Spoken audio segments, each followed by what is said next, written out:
Tagalogin na lang natin. By the way, si Miss Bambi po pala, siya yung business partner ko po sa Evensify. Yes, hello po sa mga SS. Oo, so I heard kapatid... about a True. lot of you from Yes. Jerome. Nalalagang, buti na lang talaga sa inyo siya napunta. True. So, Sa kaya- rehab na kami pupunta sa Laguna. Oo. Alam mo, siya yung sabi ko sa'yo nagkasakit para hindi natuloy. So just to give you also an idea, yung tita ko kasi yung nakakita talaga nung super lowest talaga. So, yung mom ko, support lang siya, ganyan lagi. Pero siya talaga yung nakakita na mag-isa ako sa bahay, para akong ermitanyo doon. Tapos siya talagang, she's trying her best talaga na makakain ako, makaano ko, ganun. So, ang drama! Energy lang tayo. So, okay na po tayo, podcast team. Start na tayo, no? Oo. So, last na to. Alam ko, antok na kayo. Oo. Pero, Thank you sa pag-stay. thank you sa pag-stay. At the same time, meron tayong onting alak. Baka gusto nyo lang pumarty muna bago kayo umuwi. So, yun. Tapos, just to also give you an idea, after this episode, meron po tayong, siyempre, birthday ko, meron tayong same day edit photo and video. Loko-loko kayo for the wedding. Charing. Thank you so much pala Pasabog! sa perfect shot po. Yan po yung talagang tie-up namin. Yes, Madam R.A. ang Yan galing po niya mga nakaputi. yan. Sir Ryan po. Yan mag-asawa na yan. Talagang kami po magkakasama sa wedding industry. Ayan, talagang 10 years na rin sila sa industry, di ba? So kaya nga si tita, lagi niya sinasabi sa akin, nakakaya ako na yung sponsor. Love nila ako. Hindi niya to pinaalam kasi nga, alam niya kukontrahin ko siya. Oo, ganon. Kukontrahin ko siya sa mga eksena niya. Turo, hindi naman sa kontra, guys. Pero, syempre, yung si tita ko, syempre talagang co-suppliers talaga siya. Hindi ko naman sabi hindi ako co-suppliers. Parang ako naman, alam niyo naman, hindi ko naman kayo pinilit din, di ba? So parang, ang atake ko kasi, sino mo sa March 4, ganyan-ganyan. Available ka? Wala naman, ganyan-ganyan. O, send ko na yung community keme. So, ano pa birthday mo sa akin, bading? Ano gusto mo? Ano bang business mo dahil? So, parang doon na papunta din, di ba? Ang galing nito eh. Budol, di ba? Budol Doon din ka. papunta. Ayan na si Miss G, super I love you. Kasi siya yung, backdrop ko, pati yung doon sa labas na pasabog, di ba, ng mga bula-bulaklak. O, ayan si Clean Curl naman yan, yung tie-up namin ng florist stylist, pati yung entrance tunnel. For the love lang lahat yan. Siyempre, ang mga coordinator mo rin. Na Coordinator talaga, nyo natin. thank you so much, guys. Si I Miss love Carmela, you. ngayon ko lang talaga yan naka-work na ako yung kliyente. Parang, woo! I love you! Charing. Talaga it all makes sense talaga kasi lagi may nagka-crush dati. Ako mas magaling kaya. Charing. So ako talaga, sobrang salute ako sa iyo, Te Ame. Talagang grabe yung adjustment niya sa akin, ganyan. Kasi talagang grabe ang chaotic ng, alam mo yan. Kaya inayawan ko dati yung Evensify kasi nga, na-stress na ako. Parang dati, ako talaga yung, iba-iba kasi kami. May client siya, may client ako. Si Carmela din, meron siyang mga sariling kliyente. So, minsan, pag isa lang yung client namin sa isang araw, nagsasama-sama kaming tatlo. So, syempre, bili mo 3 head, tapos, no! Ganyan. Minsan, pag ako yung head dun sa ako ang masusunod, ako ang head dito. Ganyan. O, di ba hindi na tumuloy sa podcast? Sorry. Parang ang daming chika, di ba? So, dito na tayo. Ito na tayo. Madaldal talaga to eh. Daldal Kaya talaga. ano. No? Parang malito. Bagay sa'yo to. Bagay. Nakikita nyo bang magiging Tito Boy next Tito Boy Abunda? Pero ka-transplant 2 beses. Ano naman ako. So yung tita, English to pero pwede ka naman mag-Tagalog. Oo, Tagalog lang. Oo, mamay ma-pressure kay. So tita, you were one of the people who saw me during my lowest moment. From your perspective, what was happening to me during that time? That time, nung umuwi ka, I know na depressed ka na nun. So, hindi ko alam. So, pagkadating ko, pagkasundo ko sa kanya sa airport, talagang hindi ko alam kung paano start yung conversation sa'yo. Pero nakita ko talaga na sobrang down na down ka. And lahat ng sabihin ko sa kanya, paano siya magsisimula uli, parang laging negative yung pumapasok sa kanya. Tapos, yung time na yon parang ibang Jerome talaga. Sobrang iba, sobrang lungkot. Lahat kami ng ate ko, kasi yung sister ko, ako lang talaga nakakausap noon eh. Tapos tuwing pag-uusapan namin, lagi yung anak niya. Sobrang mahal na mahal niya talaga si Jerome. Uy, yun na yun! Tutulo na. Oh. Oo. Just to give you also an idea, nung umuwi kasi ako from Australia, sobrang lost ko nun kasi I was fighting with my rights dun talaga eh. Na parang, I know naman na kaya ko pang i-extend yon, pero na-lost ko talaga yung sarili ko dahil, yes, Rhea, ilakas mo yan. Charing. Na, na-distract ako kay Bakla.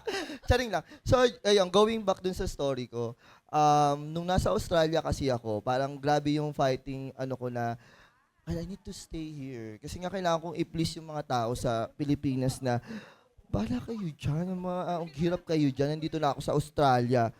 Ganon. So parang pag bumalik ako, balik ako sa putik. Ganon yung pakiramdam.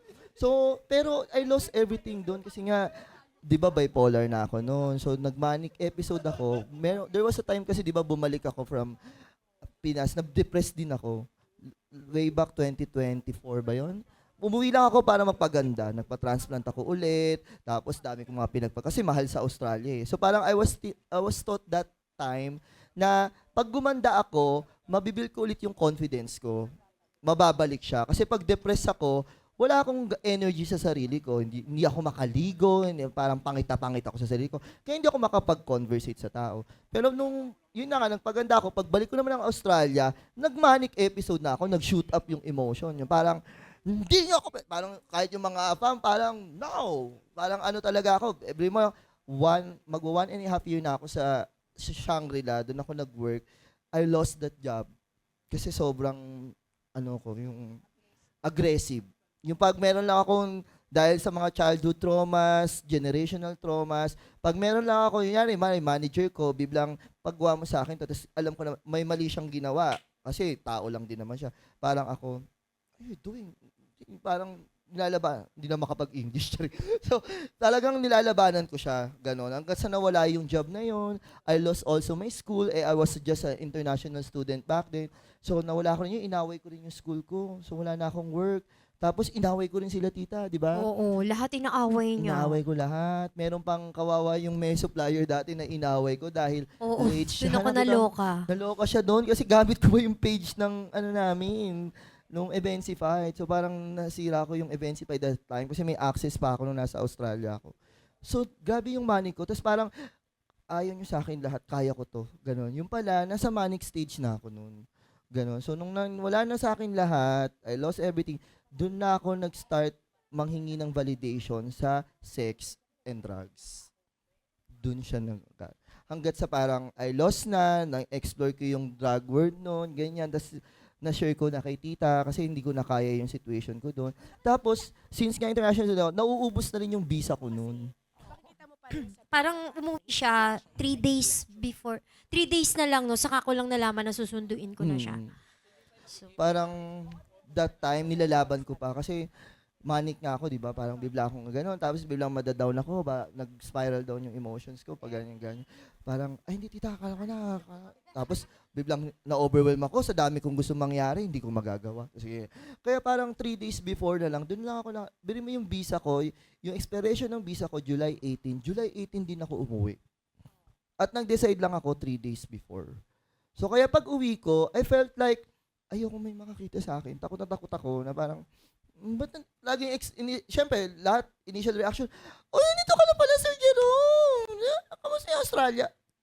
Ayun, nag-drugs ako doon. Tapos, ganun ba yun, di ba? Parang ang hirap.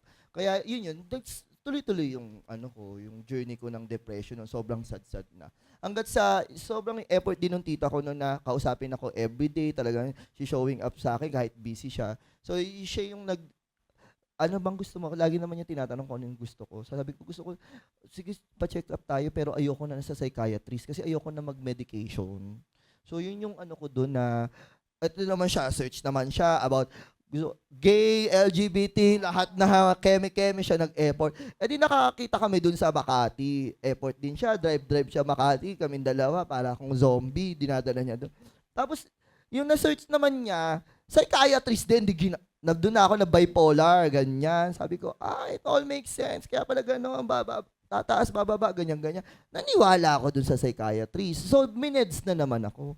So, nag-numb na may emotions ko, ganyan. Pero, parang nakaplan ako. Kaya, yun nga, parang di pa rin siya umi-effect pala noon, di ba? parang sabi ko, ba't gano'n, parang depressed pa din ako. Parang feeling ko, pag gising ko ng umaga, okay na ako. Hanggat sa, after 2 weeks, bumalik ka kami ulit doon. Tinaas naman yung dosage. Di daw hiyang sa akin. Blah. Eh di ako na, alang, zombie, walang bakla, ganyan. Hanggat sa yun na, namatay na si, yung anak ni Kim Atienza. Tapos doon na ako parang, ganun yung journey ko noon. Kaya yung si tita ko talaga, yung, dami naming, di ba, marami tayong moments na, dito, pag nakikita ko, kaya ayoko siyang kausapin, hindi talaga ako nag-reply kahit sa chat, pati yung mama ko, kasi that time, laging sila yung nagiging safe space ko kapag nandun ako sa down moment. Parang, sorry, nag-failed ako, sorry, ganun, okay lang yun. Tapos yun na, laging ganun na lang yung, ikot-ikot na lang yung emotions na ganun. Kaya pag makikita ko sila, hati na lang ako ng tita ko ng pagkain, iyak na ako kasi feeling ko safe ako sa kanya, kaya ko mag-express.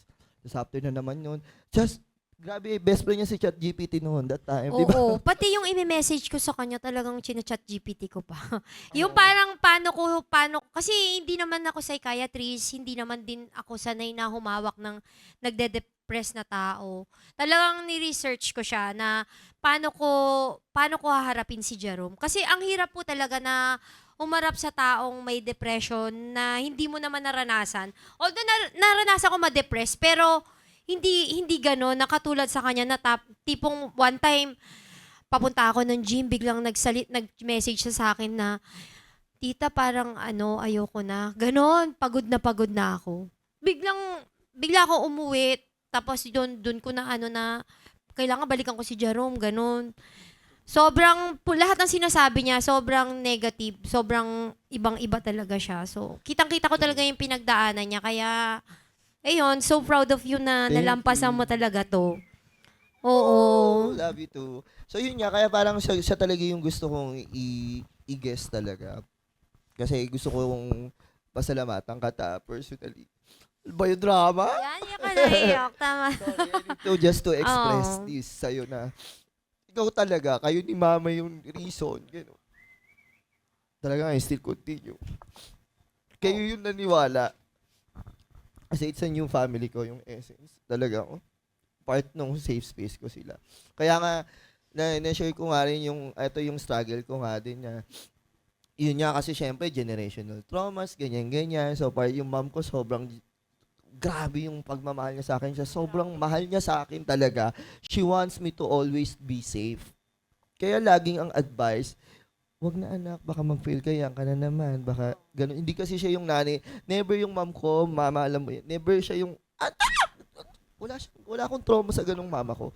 Nga nagkaroon lang ako ng trauma sa kanya na ano ko na siya rin pala yung naging inner voice ko ng negative thoughts na hindi, baka yan na naman, mag-fail ka na naman, ganyan. Sobra So, kasi si ate gusto lagi kang safe laging. Siya mm. kasi si ate kasi, di ba, hindi nga sila magkasama lagi. So parang the way niya lang i-express yung love niya kay Jerome is to give everything to him. True. Yung kung ano yung kailangan niya, ibibigay ni ate. True. So, yun. Kaya, Yung mom ko kasi, lumaki ako ng 7 years old pa lang ako, nag-ibang bansa na siya. So, laki na ako ng lola. So, pinalaki ako talaga na, grabe yung, sa akin ng lola ko na, yung ako nag-sacrifice para bigyan ka ng magandang, future. So, yun yung tumatak sa akin. Hindi ako yung parang rebelde na, "Ba't wala akong mama, wala akong ganyan, ganun." Pero growing up nga, iba rin pala talaga yung may complete family, meron ka talagang nanay na nasa tabi mo, gano'n. Di ko naman ini-invalidate yun. Yun talaga yung journey. I have to honor my mom's journey din na yun yung way niya kasi, yun yung resources na meron siya para mabigyan ako ng better future. So, sobrang grateful ko sa mom ko. Yan, hindi ko rin man ito rin yung journey ko para ngayon na I know my essence, makakapag-share ako ng knowledge din, makaka-inspire ako ng tao para mag-heal din kayo sa mga childhood traumas nyo and generational traumas. Ayun. O, going back na dito. next Drama-rama. question please. Kaya nga, nawala yung mga timer. Sorry. Alam mo ba? Gano. So, what was your honest reaction when you saw what I was going through?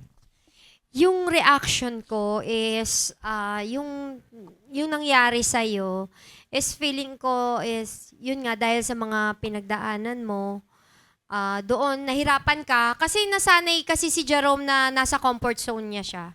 So, kaya nga nung umalis siya papuntang Australia, sabi niya, tita, kasi talagang kailangan ko siya sa event eh. Siya talaga yung pinaka main marketing ko. Sobrang galing niyang magbenta. So parang talagang medyo napilayan talaga ako True. nung sinabi niya sa akin na pero kailangan ko kasing tanggapin dahil syempre may buhay siya. Ayoko naman na itali siya sa Eventsified and marami siyang opportunity. Yun yung sabi niya sa akin.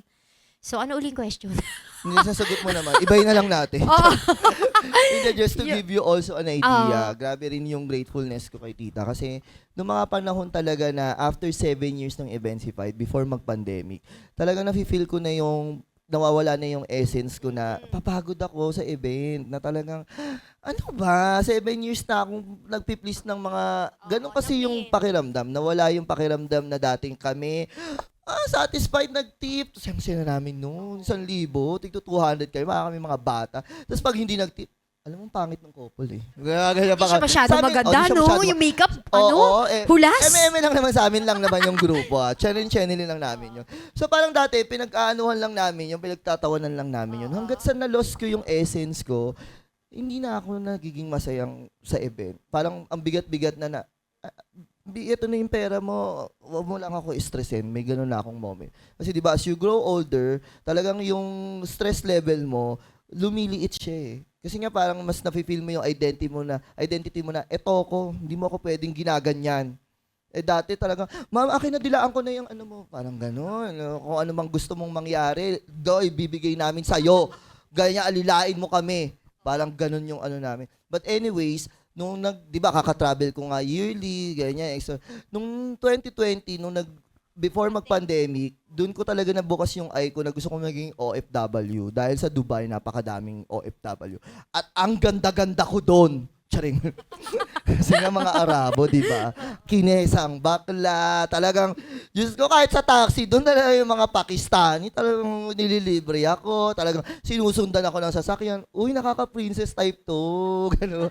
Kaya atake. Tapos, syempre, at the same time, yung mga Filipino doon, talagang sobrang hardworking nila. Na parang ako, I felt like na yung lahat ng achievements ko sa Eventsified, yung sa mga trabaho ko before in the past, naging invalidate siya kasi iba yung struggle pag nasa ibang bansa ka. Talagang you're gonna work alone. Parang feeling ko, generational wealth tong nararamdaman ko ngayon na naging successful yung Eventsified kasi kasama rin yung tita ko. Parang feeling ko that time, wala akong sariling identity.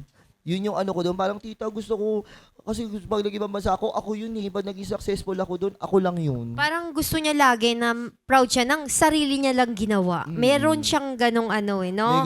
May ganong kang na parang, ako lang to, ganon. True. Kaya ayaw niya na may True. Kaya parang ngayon nyari na, hindi ko naman sabi, in a sense din ngayon, yung etong kribu, yung ginagawa ko ngayon, di ba wala kang idea doon wala naloka ako. Hindi naman sa dahil nga parang negative or something na gano'n. Parang, gusto ko lang din tong mangyari kasi na ako na muna to tahan. Yes. Parang, Kaya hindi rin kita kinulit. Kasi in fairness gusto ko rin makita kung pero nakita ko naman sobrang nagulat ako. Naloka Ang siya, ganda.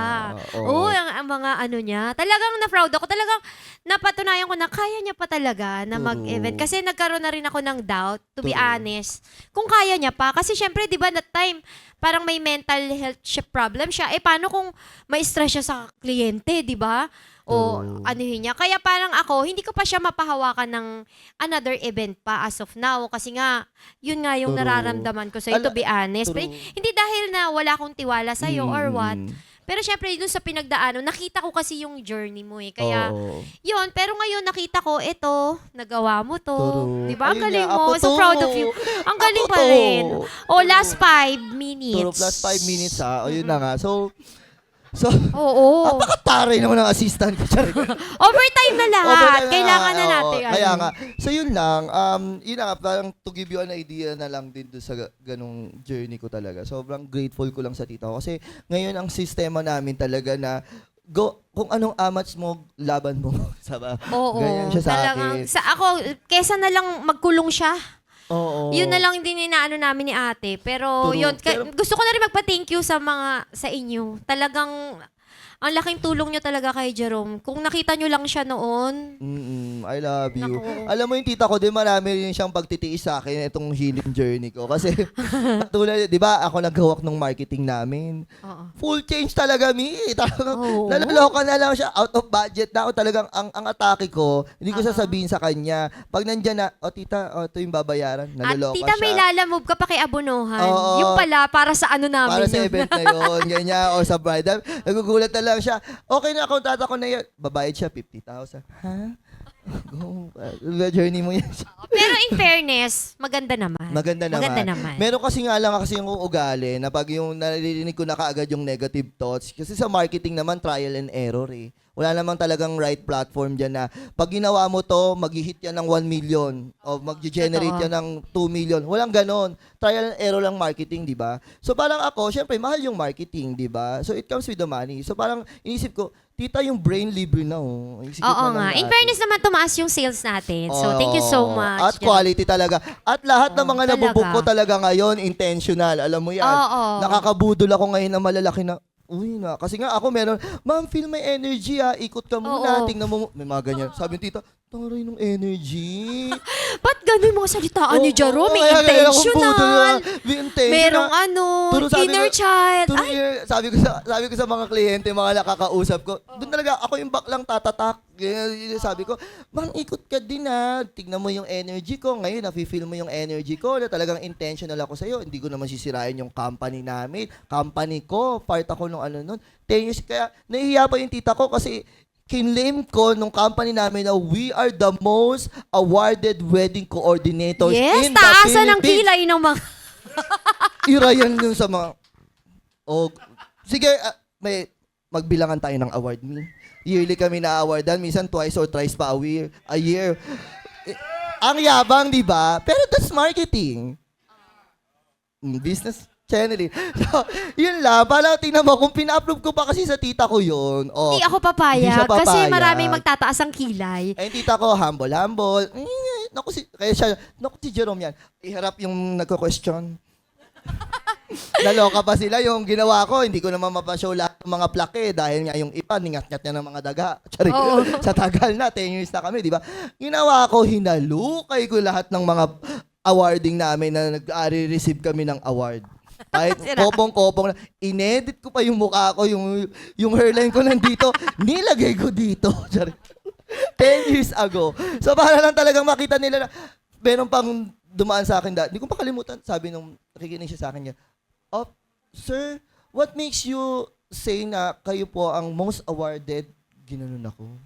Sabi ko, sir, I don't wanna speak with you and explain ganyan-ganyan. Just see lang po yung ano. Kasi nakalagay doon yung lahat ng award namin. Yun, 12 yun. Takay ko kaya, So, after na, bumabalik naman sila. So, kaya nabubudol ko talaga ngayon malalaking kliyente. So, very intentional. Di ba ngayon, into hosting din ako. Kanina nandito si Miss Karen Oo nga, Angara. sayang wala na si ma'am. Wala na si Karen. Siya yung energetic host. So, very intentional host din siya. So, doon ko rin shit, pwede pala yun, intentional host. Di, intentional host ako, tas yung kailangan mong gumawa ng personal branding. So, ako na ngayon, I am creator of beautiful events. So, kaya walang atake ko ngayon. Tapos, gusto ko intentional yung pag-aano ko na pag ako naging MC, kailangan yung energy mo, bet ko, ganon. Kasi nga, hindi kita man, ayoko mag-handle lang dahil sa pera lang. Kasi, syempre, alam mo naman, learn ko rin sa Essence, money is just an energy lang din. So, kung maganda yung energy mo, ma-attract mo yung money. Kasi mamamagnet mo siya. So, ganun yung ginagawa ko ngayon. Kaya very all out ako sa mga eksena. I also honoring other people's expertise now. Ayan, nag-hire ako ng podcast team. May live streamers ako. Sobrang grateful ko sa inyo.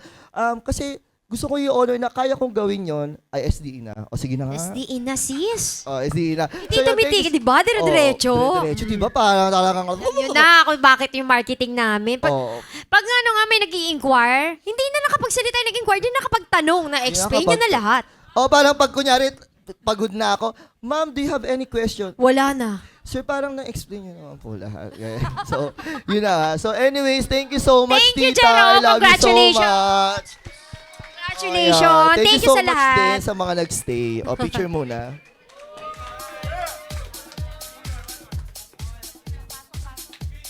O, manood na muna ng SDE. Thank you so much.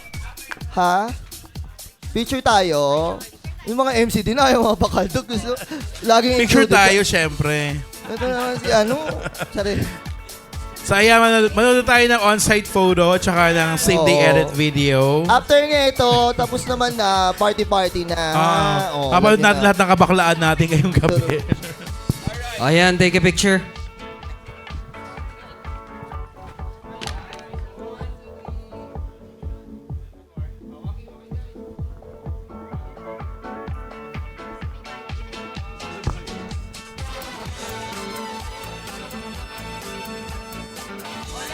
Oh, one, yun.